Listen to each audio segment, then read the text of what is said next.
Hey guys, welcome back to Vinod Karol diaries.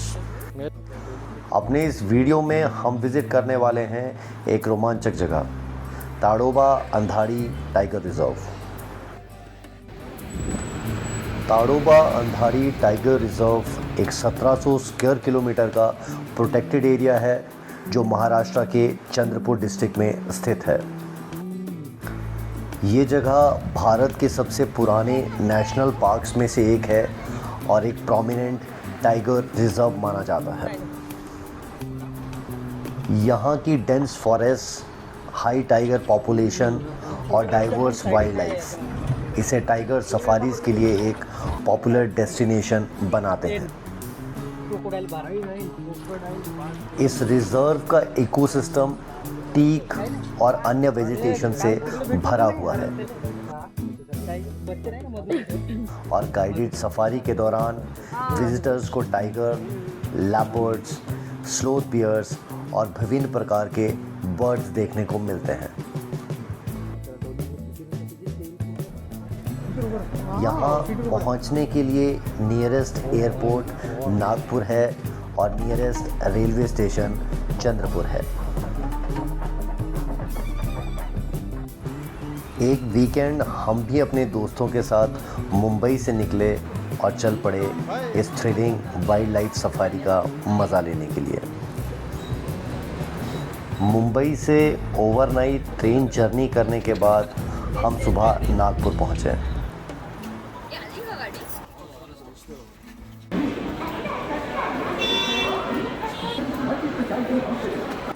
Train छोड़ने के बाद हमने पहले से बुक की हुई टैक्सी पकड़ी और निकल पड़े ताडोबा की तरफ।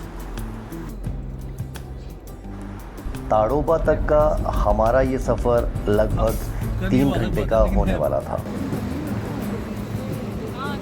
रास्ते में हमने एक छोटा सा ब्रेक लिया और फेमस हल्दीराम्स में एक स्वादिष्ट नाश्ता किया। रिचार्ज होने के बाद हम फिर से रोड पर निकल पड़े। ताडोबा की तरफ बढ़ते हर किलोमीटर के साथ एक्साइटमेंट बढ़ती जा रही थी। रास्ते के खूबसूरत नज़ारे, डेंस जंगल और बदलता हुआ लैंडस्केप इस जर्नी को और भी मज़ेदार बना रहा था।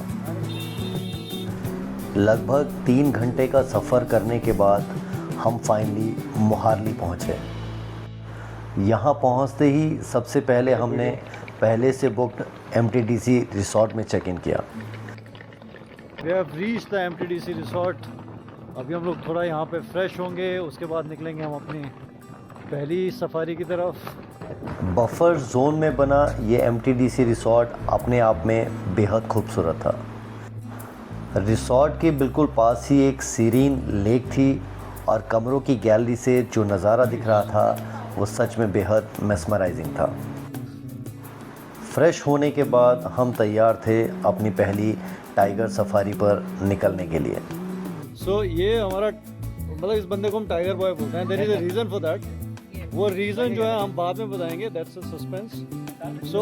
हम जा रहे हैं अपनी पहली टाइगर सफारी पे, राइट? जो आड़ेगांव गेट में, आड़ेगांव गेट, या ओवरली बफर में आड़ेगांव gate. So 1 captain and 5 assistants.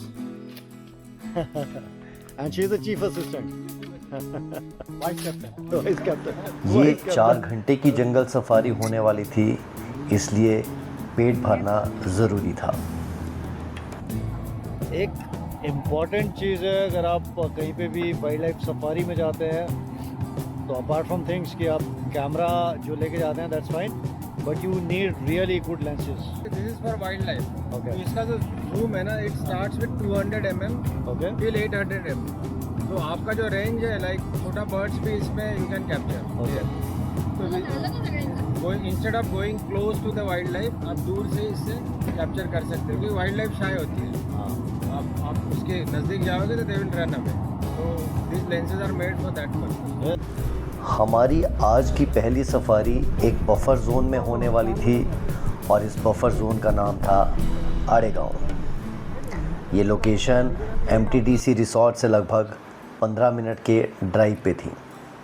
यहाँ पहुँचने के बाद आप अपनी बुक टिकट्स और आइडेंटिफिकेशन प्रूफ्स की वेरिफिकेशन करवाते हैं। सब वेरिफिकेशन करेक्ट होने के बाद आपको एक ओपन जिप्सी एलोकेट होती है, जिसमें एक ड्राइवर और एक गाइड होता है। हम लोग अपना सफारी शुरू कर रहे हैं एंड आज का हमारा बफर जोन में है। गेट जिससे हम एंटर करेंगे that is Devada Adegaon safari gate. और अब शुरू होता है हमारी सफारी का असली सफ़र। सो हमारी सफारी जस्ट शुरू हुई है and we are entering the jungle now. थोड़ी देर बाद हमारी गाइड से बातचीत शुरू होती है। तुम हमारे गाइड हो, आपका नाम क्या है यार? दशरथ। तो दशरथ भाई हमारा गाइड है आज। और ड्राइवर का नाम क्या है? सदन। ओके।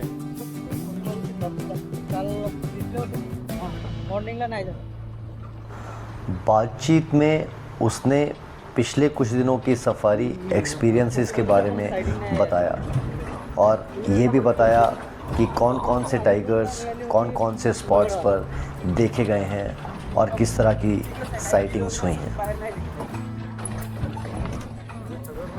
जिप्सी धीरे धीरे आगे बढ़ रही थी। रास्ता कर्वी था और दोनों तरफ घना जंगल फैला हुआ था। बातों बातों में गाइड ने हमें बताया कि इस एरिया में एक फीमेल टाइगर अपने बच्चों के साथ घूम रही है, तो उसे देखने के चांसेस बन सकते हैं। ओ कुछ तो दिखा ऊपर।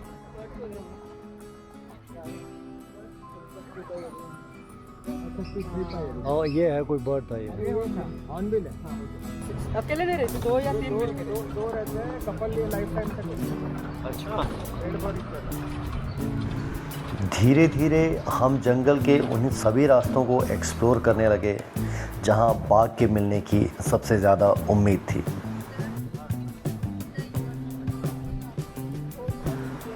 गाइड अपना पूरा एक्सपीरियंस इस्तेमाल करते हुए लगातार ऑब्ज़र्व कर रहा था कहीं कोई डिस्ट्रेस कॉल तो नहीं आ रही, लंगूर की वार्निंग आवाज़ या हिरण की सडन आवाज़।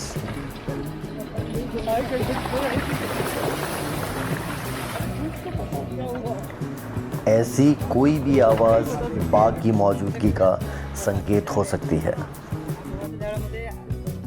फायदे असतात, कारण की आदिवासीचे कल्पवृक्ष झाड म्हणून मानले जातात, कारण की त्याचे जे फुलं वगैरे असतात भाकरी वगैरे करून खायचे। जंगल में मिलने वाली वनस्पति के बारे में हमारी डिस्कशन काफ़ी इंटरेस्टिंग थी। गाइड ने बताया कि यहाँ के आदिवासी लोग किस तरह जंगल के इन पेड़ पौधों पर निर्भर करते हैं।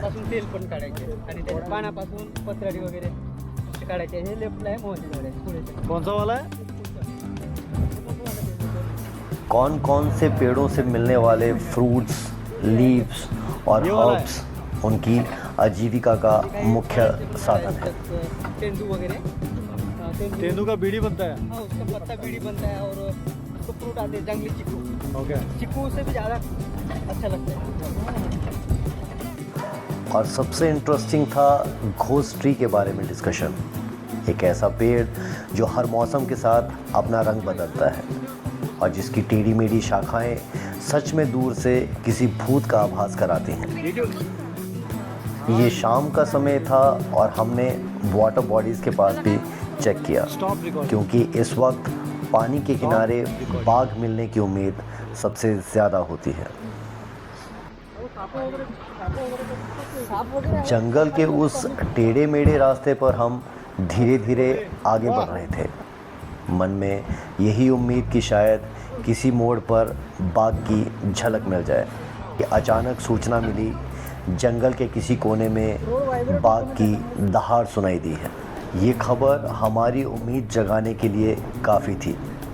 हमारी जिप्सी तुरंत स्पीड पकड़कर उस लोकेशन की तरफ बढ़ चली, इस उम्मीद में कि शायद हमें बाघ की झलक मिल जाए। यहाँ पे पास में ही रोड सुनाई दी है, so all excitement. Oh my god, see, everybody is there. यहाँ पे आ रहा है। अरे ये लोग वेट ना, उधर जा रहा है।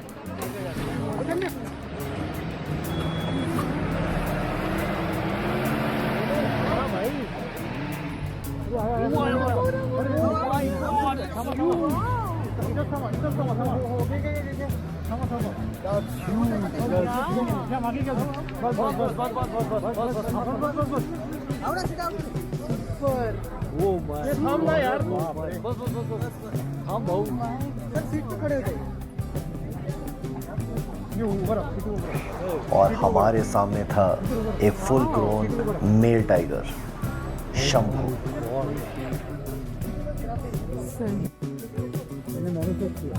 जो धीरे धीरे आगे बढ़ता हुआ झाड़ियों में ओझल हो गया। Male tiger. लेकिन हमारे लिए तो ये दिल मांगे मोर वाला मोमेंट था। हमने भी थोड़ा आगे जाकर उसे दोबारा देखने की उम्मीद में एक और रास्ते से झाड़ियों के पास पहुंचने की कोशिश की।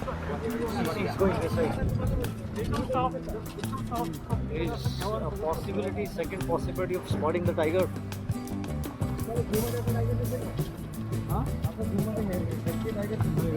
अच्छा, इतने सारे लोग हैं तो चला गया होगा। लेकिन तभी कुछ ऐसा हुआ जिसने हमें कुछ पल के लिए सच में डरा दिया। हमारी जिप्सी घने जंगल के बीच अचानक रुक गई और इंजन की तरफ से धुआं उठने लगा। सिचुएशन टेंस थी क्योंकि आसपास ऊंची ऊंची झाड़ियां थी और अभी अभी उन झाड़ियों में भाग गया था। हमारी गाड़ी बंद पड़ी थी और हम बिल्कुल बीच जंगल में फंस गए थे।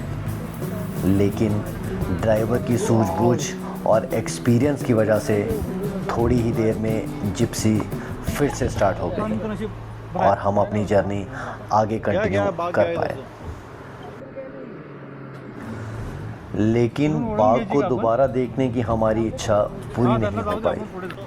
शाम के 6 बज चुके थे, अंधेरा घिरने लगा था और सफारी का समय भी समाप्त हो चला था।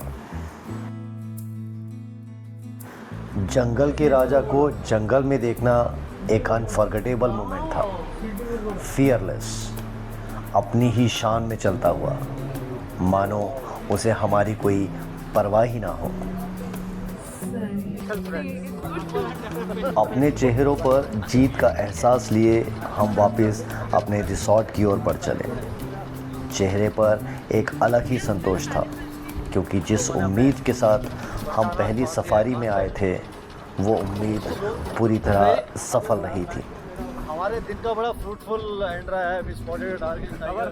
So great time to start with. We have another 3 safaris. So hopefully एक दिखाया, बहुत सारे दिखेंगे। ये हमारे लिए दिन की सबसे बड़ी जीत थी। इस शानदार दिन के समापन के लिए एक बढ़िया जश्न तो बनता ही था। रिसॉर्ट वापस पहुंचकर हमने वही जश्न पूरे दिल के साथ मनाया क्योंकि ऐसी सक्सेसफुल सफारी हर दिन नहीं मिलती। हमने यहाँ आगे 3 और सफारीज़ की हैं जो अलग अलग जोन्स में थी। इसके बारे में हम अपने आने वाले वीडियोस में बताने वाले हैं। हम अपने आने वाले वीडियोस में ये भी बताएंगे कि अगर आप ये सफारी करना चाहते हैं तो इसकी बुकिंग कैसे करें, कहाँ से करें और कब यहाँ विज़िट करने का बेहतर समय है। तो आप हमारे चैनल से जुड़े रहिएगा और अगर आपको ये वीडियो पसंद आया हो तो प्लीज़ इसे लाइक और शेयर कीजिए और अपनी फीडबैक कमेंट में देना ना भूलें। ऐसे ही आने वाले वीडियोस को देखते रहने के लिए चैनल को सब्सक्राइब कर सकते हैं। तब तक के लिए खुश रहिए, स्वस्थ रहिए और यात्रा करते रहिए।